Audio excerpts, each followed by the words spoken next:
Dr. Seuss Video Classics.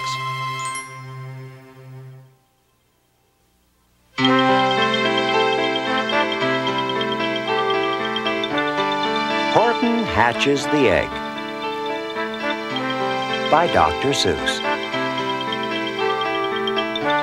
Narrated by Billy Crystal.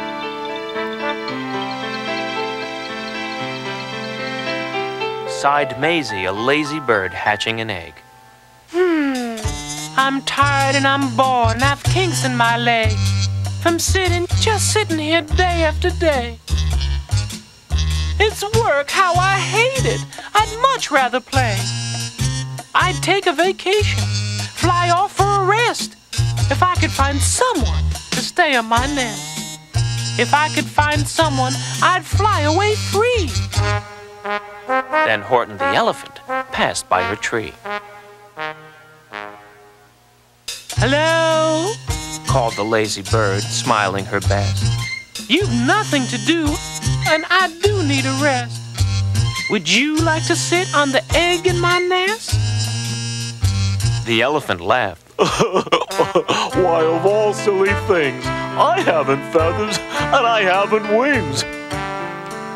Me on your egg? Why, that doesn't make sense.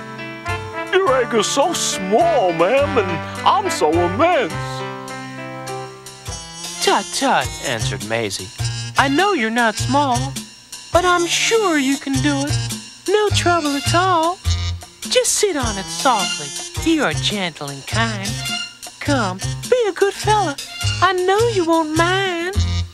I can't, said the elephant. Please, Begged the bird.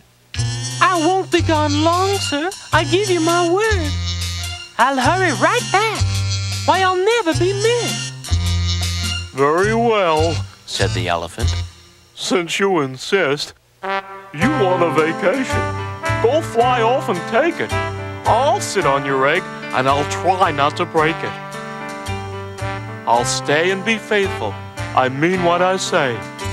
Toodaloo, Sang out Maisie and fluttered away. The first thing to do, murmured Horton. Let's see. The first thing to do is to prop up this tree and make it much stronger. That has to be done before I get on it. I must weigh a ton. Then carefully, tenderly, gently he crept up the trunk to the nest where the little egg slept. Then Horton the elephant smiled. Now that's that.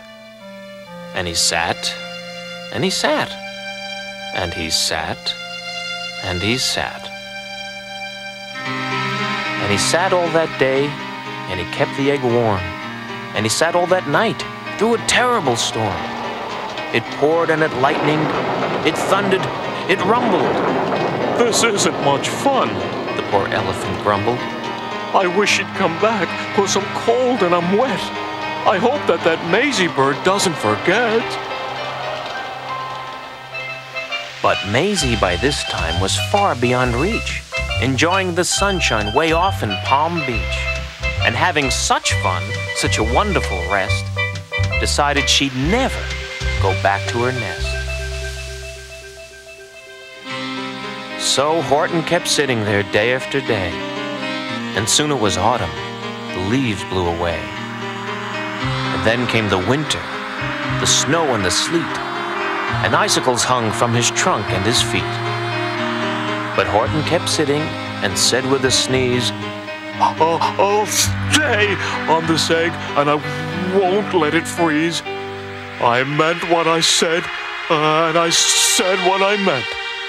An elephant's faithful 100%.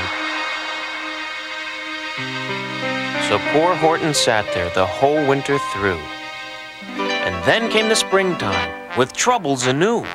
His friends gathered round and they shouted with glee, Look, Horton the elephant's up in a tree. They taunted, they teased him, they yelled, How absurd! Old Horton the elephant thinks he's a bird. They laughed and they laughed, then they all ran away. And Horton was lonely. He wanted to play. But he sat on the egg and continued to say, I meant what I said, and I said what I meant.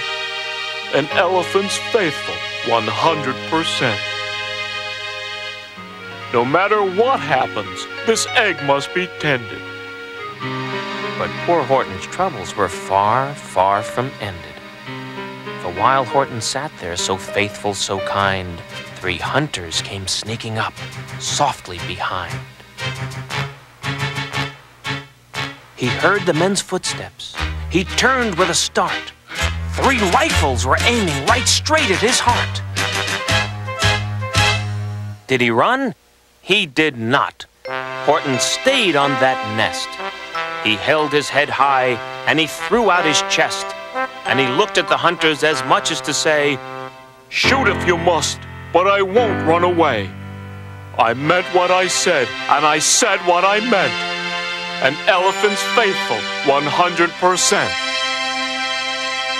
But the men didn't shoot. Much to Horton's surprise, they dropped their 3 guns and they stared with wide eyes. Look! They all shouted. Can such a thing be? An elephant sitting on top of a tree. It's strange. It's amazing. It's wonderful. No! Don't shoot him. We'll catch him. That's just what we'll do. Let's take him alive. Why, he's terribly funny. We'll sell him back home to a circus for money. And the first thing he knew, they had built a big wagon with ropes on the front for the pullers to drag on. They dug up his tree and they put it inside, with Horton so sad that he practically cried. We're off, the men shouted, and off they all went, with Horton unhappy, 100%. Up out of the jungle, up into the sky, up over the mountains 10,000 feet high. Then down, down the mountains and down to the sea went the cart with the elephant, egg nest, and tree. Then out of the wagon and onto a ship, out over the ocean, and oh, what a trip! Rolling and tossing and splashed with the spray. And Horton said day after day after day, I meant what I said, and I said what I meant. But oh, am I seasick, 100%. After bobbing around for 2 weeks like a cork, they landed at last in the town of New York. All ashore! The men shouted, and down with a lurch went Horton the elephant, still on his perch, tied onto a board that could just scarcely hold him. Bump! Horton landed, and then the men sold him. Sold to a circus. Then week after week, they showed him to people at 10 cents a peek. They took him to Boston, to Kalamazoo, Chicago, Weehawken, and Washington too. To Dayton, Ohio, St. Paul, Minnesota, to Wichita, Kansas, to Drake, North Dakota. And everywhere thousands of folks flocked to see and laugh at the elephant up in a tree. Poor Horton grew sadder the farther he went, but he said as he sat in the hot, noisy tent, I meant what I said, and I said what I meant. An elephant's faithful, 100%. Then one day, the circus show happened to reach a town way down south, not so far from Palm Beach. And dawdling along way up high in the sky, who, of all people, should chance to fly by? But that old good-for-nothing bird runaway Maisie, still on vacation and still just as lazy. And spying the flags in the tents just below, she sang out, "What fun! Why, I'll go to the show!" And she swooped from the clouds through an open tent door. "Good gracious!" gasped Maisie. I've seen you before. Poor Horton looked up with his face white as chalk. He started to speak, but before he could talk, there rang out the noisiest, ear-splitting squeaks from the egg that he'd sat on for 51 weeks. A thumping, a bumping, a wild, alive scratching. My egg! Shouted Horton. My egg! Why, it's hatching! But it's mine! Screamed the bird. When she heard the egg crack, the work was all done. Now she wanted it back. It's my egg! She sputtered. You stole it from me! Get off of my nest and get out of my tree! Poor Horton backed down with a sad, heavy heart. But at that very instant, the egg burst apart, and out of the pieces of red and white shell, from the egg that he'd sat on so long and so well, Horton the elephant saw something whiz. It had ears and a tail and a trunk just like his. And the people came shouting, What's all this about? They looked and they stared with their eyes popping out. Then they cheered and they cheered and they cheered more and more. They'd never seen anything like it before. My goodness! My gracious! They shouted. My word! It's something brand new. It's an elephant bird. And it should be. It should be. It should be like that. Because Horton was faithful. He sat and he sat. He meant what he said. And he said what he meant. And they sent him home happy. 100%.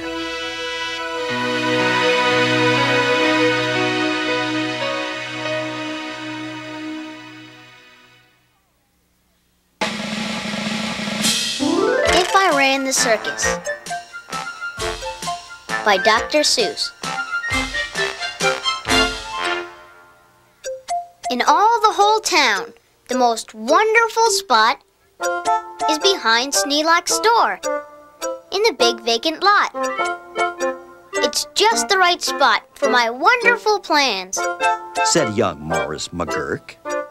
if I clean up the cans. Now a fellow like me, said young Morris McGurk, could get rid of this junk with a half-hour's work. I could yank up those weeds and chop down the dead tree and haul off those old cars. There are just 2 or 3. And then the whole place would be ready, you see. All ready to put up the tent for my circus. I think I will call it the Circus McGurkus. The Circus McGurkus, the world's greatest show on the face of the earth, or wherever you go. The Circus McGurkus, the cream of the cream. The Circus McGurkus, the circus supreme. The Circus McGurkus, colossal, stupendous, astounding, fantastic, terrific, tremendous. I'll bring in my acrobats, jugglers, and clowns from 1,033 faraway towns to the place that you'll see 'em in, ladies and gents, right behind Sneelak's store, in the great McGurk tents. And I don't suppose old Mr. Sneelak will mind when he suddenly has a big circus behind. After all, Mr. Sneelak is one of my friends. He might even help out doing small odds and ends. Doing little odd jobs, he could be of some aid, such as selling balloons and the pink lemonade. I think 500 gallons will be about right. And then I'll be ready for opening night. What an opening night! What a night! What a sight! I'll hoist up the curtains. The crowds will crowd in. And my Circus McGurkus will promptly begin. With a welcoming toot on my welcoming horn by my horn-tooting apes from the jungles of Jorn, where the very best horn-tooting apes are all born. 'Cause the very fresh air there is fine for their lungs. And some of those fellows have 2 or 3 tongues. This way, step right in. This way, ladies and gents. My sideshow starts here, in the first of my tents. When you see what goes on, you'll say no other circus is half the great circus the Circus McGurkus is. Here, on stage 1, from the ocean of Alf, is a sight most amazing. A walrus named Rolf, who can stand on one whisker, this wonderful Rolf, on top of 5 balls, 2 for tennis, 3 golf. It's a marvelous trick, if I say so myself. And on stage number 2, here is something quite new. From a country called From comes this drum-tummied snum, who can drum any tune that you might care to hum. Doesn't hurt him a bit, 'cause his drum tummy's numb. And you'll now meet the Foon, the remarkable Foon, who eats sizzling hot pebbles that fall off the moon. And the reason he likes them red hot, it appears, is he greatly enjoys blowing smoke from his ears. Of course, pebbles like this are quite hard to collect, but Sneelock will manage somehow, I expect. After all, Mr. Sneelock is one of my friends, and I'm sure he'll help out doing small odds and ends. And on stage number 4, see the wily Waloo, who can throw his long tail as a sort of lasso. With a flip of the hip, with a tail of this kind, he can capture whoever is standing behind. He can capture old Sneelock. I'm sure he won't mind. And now here is a hoodwink, who winks in his wink hood. Without a good wink hood, a hoodwink can't wink good. And folks, let me tell you, there's only one circus with wink-hooded hoodwinks, the Circus McGurkus. The show of all shows, there's no other showman who shows you a show with a blindfolded bowman. The blindfolded bowman from Brigger Barroot, the world's sharpest sharpshooter. Look at him shoot! Through the holes in 4 donuts, 2 hairs on a worm, and the knees of 3 birds without making them squirm. And then on through a crabapple, up on the head of Sneelock, who likes to help out, as I've said. And now, come to this spot where the spotlight is hot. And you'll see in the spotlight a juggling Jot, who can juggle some stuff you might think he could not, such as 22 question marks, which is a lot. Also 44 commas, and also 1 dot. That's the kind of a Circus McGurkus I've got. But that's just my sideshow, a start, a beginning. This way to the big tent, you'll find your head spinning. Why, ladies and gentlemen, youngsters and oldsters, your heads will quite likely spin right off your shoulders. So hurry, step lively, quick, ladies and gents, and get into your seats. In my tent of all tents, my parade of parades is about to commence. You'll see Drum Major Sneelock fling-flang his baton, and my organ McGorgan McGurkus come on, with its hot steaming pipes of gold brass-plated tin, snorting all sorts of snorts in a bumbling din. That is super stupendous, stupendous, stu-rorous. And when I play Dixie, please join in the chorus.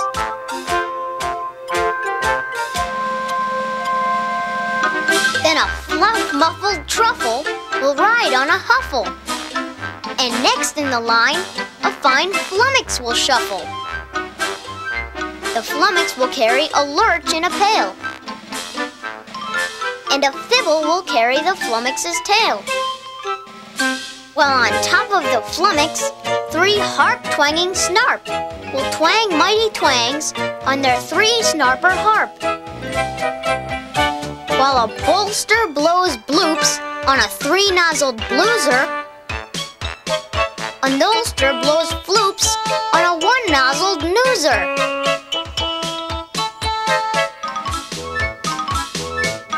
And then comes a lion who's partly a trout.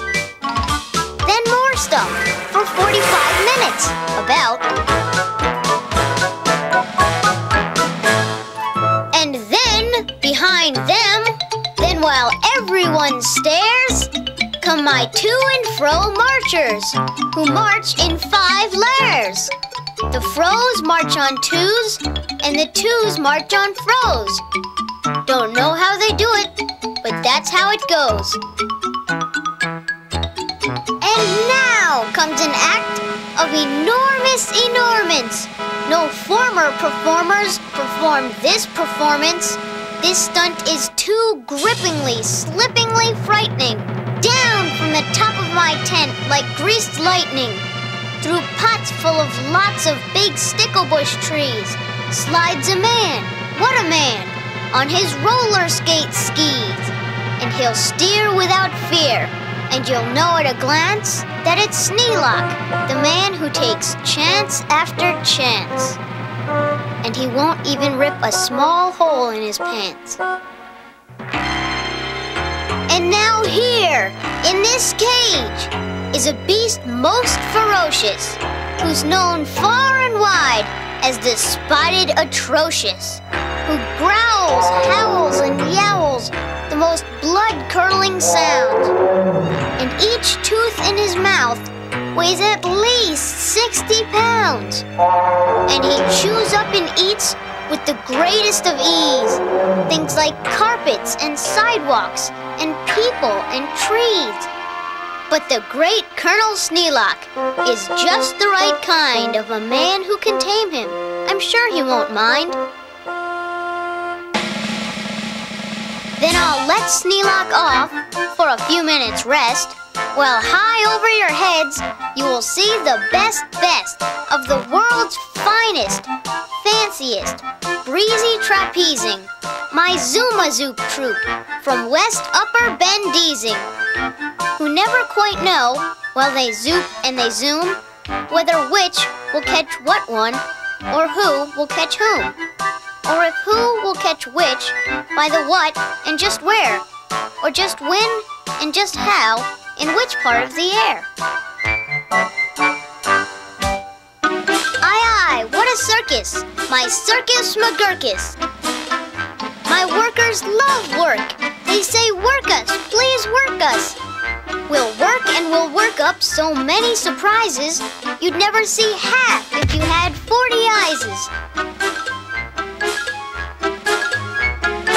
And now, again Sneelock. Brave Sneelock is back, risking life on my patented life-risking track. While the speedsters I call my colliding collusions race round in swift cars called abrasion contusions. And Sneelock just lies there, not one bit excited. I know he won't mind. He'll be simply delighted. And here, in a contest of brute strength and muscle, Kid Sneelock, my champ of all champs, will now tussle and wrestle a beast called the Grizzly Ghastly, and slap him around. Then he'll slam him down fastly, and pin both his shoulders tight flat to the mat. Kid Sneelock will love it, I'm sure about that. And while that goes on there, look at this go on here. Have you heard of my herd of through horns jumping deer?